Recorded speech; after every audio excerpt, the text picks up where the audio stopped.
أعوذ بالله من الشيطان الرجيم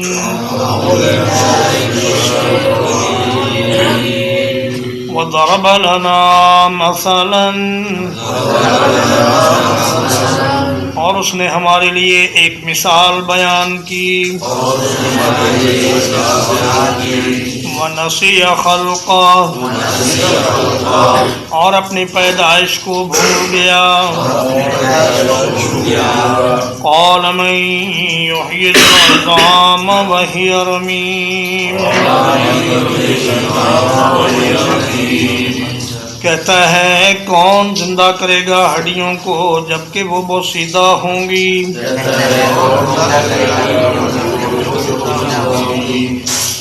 فرمایا انسان ہمارے لیے مثالیں چسپاں کرتا ہے اور ہمیں بھی مخلوق کی طرح سمجھتا ہے کہ جیسے مخلوق کو دوبارہ چیز بنانے میں دشواریاں پیش آتی ہیں، شاید اللہ کو بھی کوئی ایسی دشواری پیش آتی ہوگی۔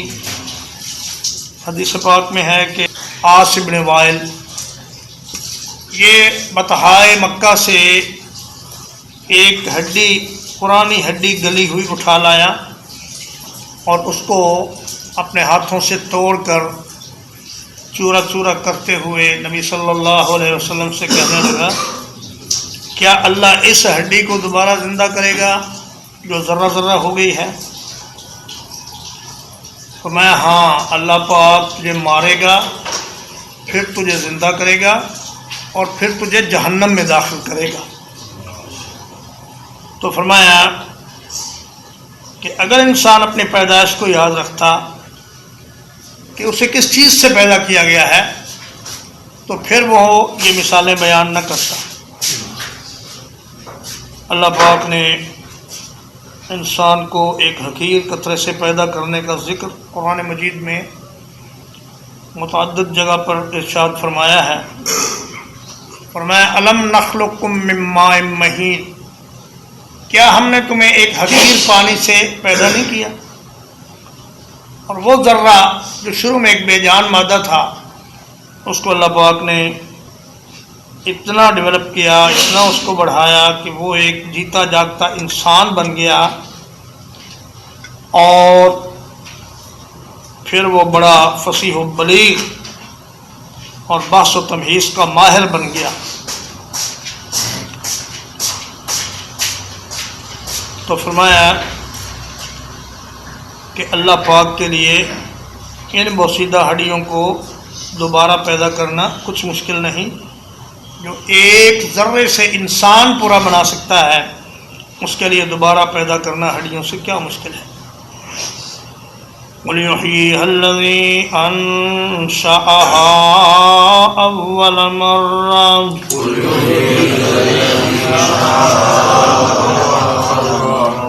کہہ دیجئے انہیں وہ زندہ کرے گا جس نے ان کو پہلی بار پیدا کیا۔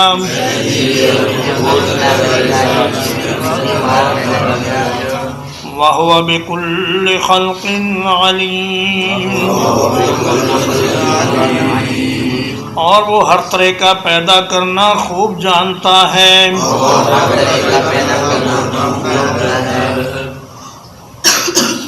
فرمایا کہ اللہ پاک نے جب آسمان و زمین کو پیدا کر لیا تو انسان کو دوبارہ پیدا کرنا کون سا مشکل کام ہے۔ فرمایا لخلق السماوات والارض اکبر من خلق الناس، زمین و آسمان کا پیدا کرنا انسانوں کے پیدا کرنے سے بہت بڑا کام تھا۔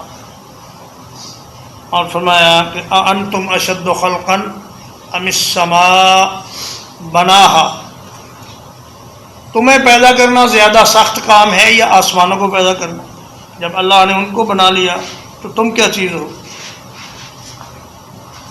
اور فرمایا وَهُوَ بِكُلِّ خَلْقٍ عَلِيمٌ، خلق مصدر بھی بن سکتا ہے اور اس میں مفعول بھی بن سکتا ہے۔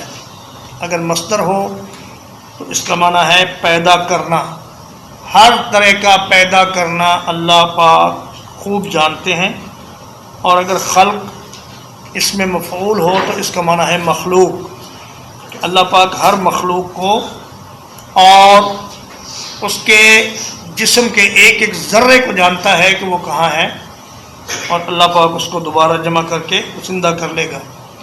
سیدنا ابو ہریرہ رضی اللہ تعالیٰ عنہ بیان کرتے ہیں کہ رسول اللہ صلی اللہ علیہ وسلم نے فرمایا، بخاری شریف میں حدیث ہے کہ ایک آدمی بہت گناہ گار تھا، وہ جب مرنے لگا اس نے اپنے بچوں کو جمع کیا اور کہا کہ دیکھو میری ایک بات غور سے سنو، جب میں مر جاؤں تو مجھے آگ میں جلا دینا، پھر میری راکھ کو اور ہڈیوں کو باریک پیس دینا، پھر ان کو ہوا میں اڑا دینا، اور کہا کہ اللہ کی قسم اگر اللہ مجھے دوبارہ پیدا کرنے پر قادر ہو گیا تو مجھے ایسا عذاب دے گا کہ مخلوق میں کبھی اس نے ایسا کسی کو عذاب نہ دیا ہوگا۔ چنانچہ اس کے بچوں نے ایسا ہی کیا، اس کی لاش کو جلایا، اس کو پیسا اور ہوا میں اڑا دیا۔ تو نبی صلی اللہ علیہ وسلم نے فرمایا کہ اللہ نے اس کے مرنے کے بعد زمین کو حکم دیا کہ اس کے سارے ذرات، اور ہوا کو حکم دیا اس کے سارے ذرات جمع کر کے میرے سامنے پیش کرو۔ اس کو اللہ پاک نے زندہ کر کے پوچھا کہ تم نے یہ کام کیوں کیا؟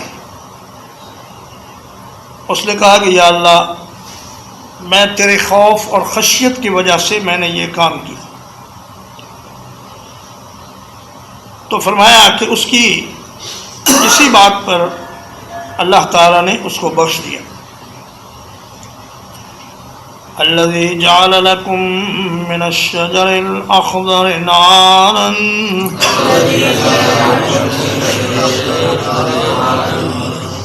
وہ جس نے تمہارے لیے سبز درخت سے آگ پیدا کی، فَإِذَا أَنْتُم مِّنْهُ تُوقِدُونَ پھر اچانک تم اس میں سے آگ جلا لیتے ہو۔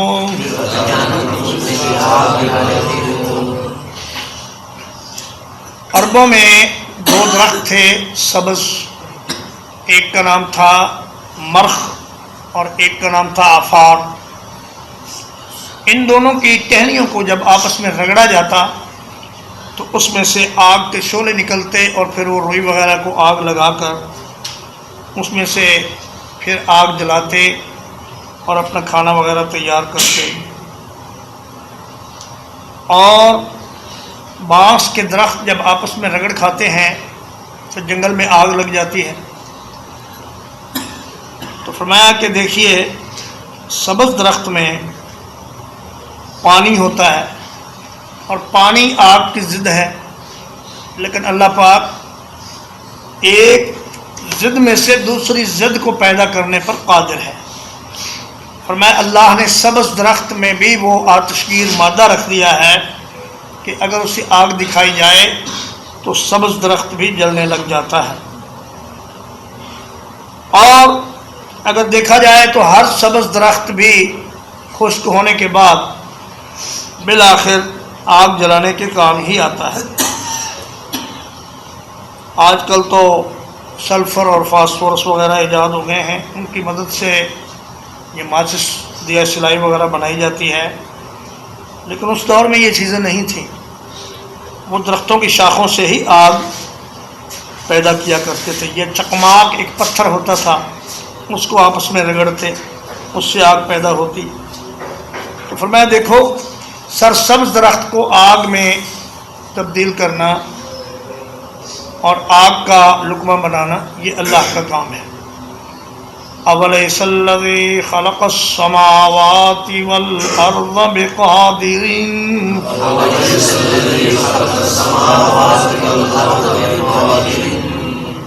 کیا وہ جس نے آسمانوں اور زمین کو پیدا کیا اس بات پر قادر نہیں؟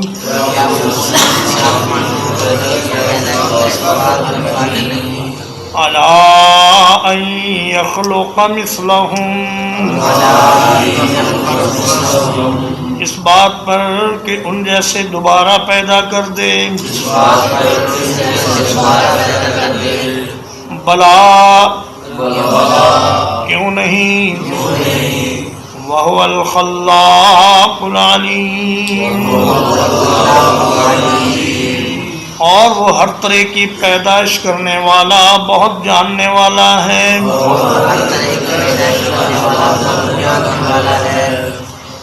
تو میں دیکھو زمین و آسمان کو پیدا کرنے والا کیا انسان کو دوبارہ پیدا نہیں کر سکتا؟ جب سوال میں نفی ہو تو جواب میں بلا کہا جاتا ہے۔ اگر کوئی شخص کہے کہ کیا میں نے تمہیں 1000 روپے نہیں دیے تھے، تو اس کے جواب میں اتنا کہنا کافی ہے بلا، یہ کہنے کی ضرورت نہیں کہ جی ہاں آپ نے مجھے 1000 روپے دیے تھے، یہ بڑی لمبی بات ہو جاتی ہے۔ تو عربی زبان کی فصاحت و بلاغت ہے کہ 2-3 حرفوں میں ساری بات کا جواب آ جاتا ہے۔ بلا، کیوں نہیں؟ وَهُوَ الْخَلَّاقُ الْعَلِيمُ، خلاق کا معنی پیدائش کی صفت میں بہت اعلیٰ صلاحیت رکھنے والا اور قدرت رکھنے والا، اور علیم کا معنی ہر چیز کو خوب اچھی طرح جاننے والا۔ انما امرہ اذا اراد شیئا،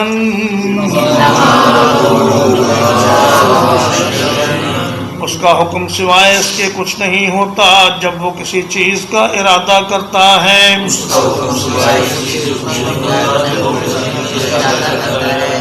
ان یقول لہ کن فیکون، یہ کہ وہ اس کے لیے کہتا ہے ہو جا تو وہ ہو جاتی ہے۔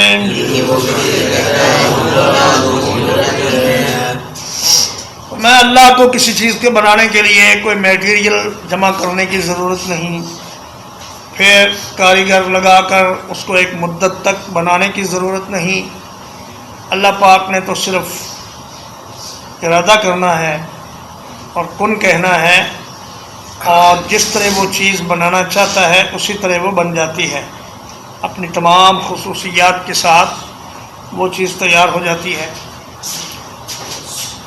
اور جن چیزوں کو اس نے بتدریج پیدا کرنے کا فیصلہ کر لیا ہے ان کو وہ بتدریج ہی پیدا کرتا ہے، لیکن ہوتا سب اسی کے حکم سے ہے۔ فَسُبْحَانَ الَّذِي بِيَدِهِ مَلَكُوتُ كُلِّ شَيْءٍ،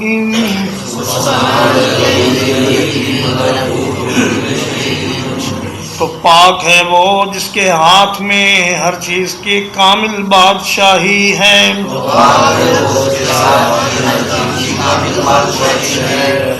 وَإِلَيْهِ تُرْجَعُونَ، اور اسی کی طرف تمہیں لوٹایا جائے گا۔ ملکوت ملکن سے مبالغہ ہے، یعنی کامل بادشاہی۔ دنیا کی بادشاہیاں ناقص ہیں، اللہ کی بادشاہی کامل ہے۔ دنیا کے بادشاہوں کو تو بادشاہی چلانے کے لیے اپنے ماتحت عملے کی ضرورت پڑتی ہے، ان کو خفیہ ایجنسیوں کی رپورٹوں کی ضرورت ہوتی ہے، ان کو امن و امان قائم رکھنے کے لیے پولیس اور فوج کی ضرورت ہوتی ہے، مگر اللہ کو ایسی کوئی ضرورت نہیں۔ اللہ کی بادشاہی کامل اور مکمل ہے، اور وہ خود ہی تمام اختیارات کا مالک ہے۔ وَإِلَيْهِ تُرْجَعُونَ، فرمایا کہ ایسا نہیں کہ جب تم مر جاؤ اور تمہارا جسم مٹی میں مل جائے تو پھر اس کے ذرات کو جمع کرنا اللہ کے لیے کچھ مشکل ہو۔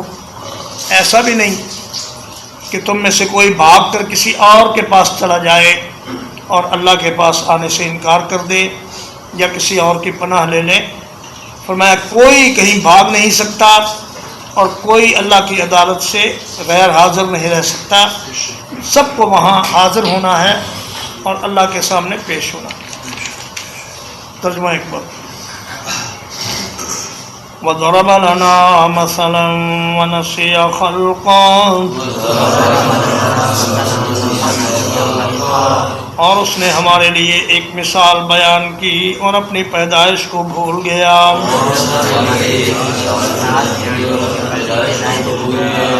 قَالَ مَن يُحْيِي الْعِظَامَ وَهِيَ رَمِيمٌ، کہتا ہے کون زندہ کرے گا ہڈیوں کو جبکہ وہ بوسیدہ ہوں گی؟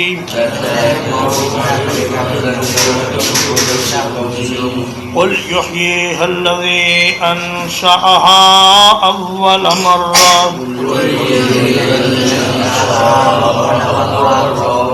کہہ دیجئے انہیں وہ زندہ کرے گا جس نے انہیں پہلی بار پیدا کیا۔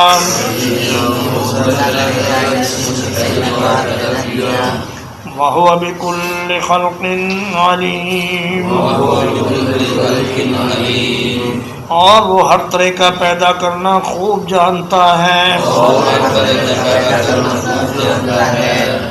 الَّذِي جَعَلَ لَكُم مِّنَ الشَّجَرِ الْأَخْضَرِ نَارًا،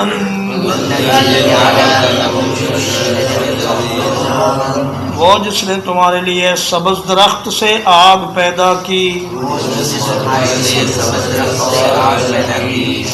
فَإِذَا أَنْتُمْ مِنْهُ تُوقِدُونَ، تو پھر اچانک تم اس میں سے آگ جلاتے ہو۔ أَوَلَيْسَ الَّذِي خَلَقَ السَّمَاوَاتِ وَالْأَرْضَ بِقَادِرٍ،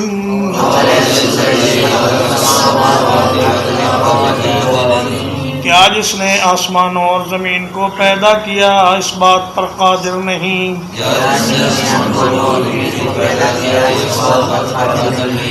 أَلَا أَن يَخْلُقَ مِثْلَهُمْ، اس بات پر کہ ان جیسوں کو دوبارہ پیدا کر دے۔ بلا، کیوں نہیں؟ وَهُوَ الْخَلَّاقُ الْعَلِيمُ، اور وہ ہر قسم کی چیز پیدا کرنے والا بہت جاننے والا ہے۔ انما امرہ اذا اراد شیئا، اس کا حکم اس کے سوا کچھ نہیں ہوتا جب وہ کسی چیز کا ارادہ فرماتا ہے۔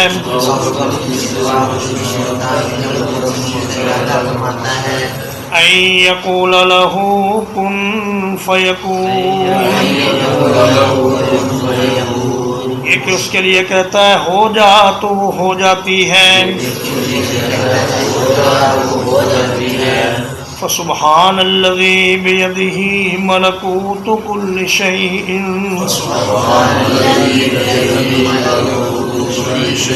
تو پاک ہے وہ ذات جس کے ہاتھ میں ہر چیز کی کامل بادشاہی ہے۔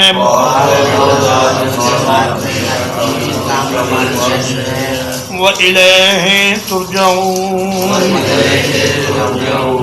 اور اسی کی طرف تم لوٹائے جاؤ گے۔ الحمدللہ، اللہ پاک کے فضل و احسان اور اس کی توفیق سے آج 30 جنوری 2024 کو سورہ یاسین کا ترجمہ و تفسیر ختم ہوئی۔ اس کے بعد انشاءاللہ سورۃ الصافات شروع ہوگی۔ وصلی اللہ علی نبینا محمد وآلہ وصحبہ اجمعین۔